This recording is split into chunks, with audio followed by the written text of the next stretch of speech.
Roma, ne Londra, ne Madrid, ne Viyana. Bir İstanbul beyefendisi gibi, bir İstanbul beyefendisi. Agresif ama oldukça nazik, bir İstanbul beyefendisi.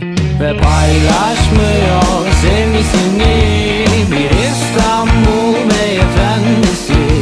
Ve centilmenlik akıyor her yanından, bu aşkın hanımefendisi.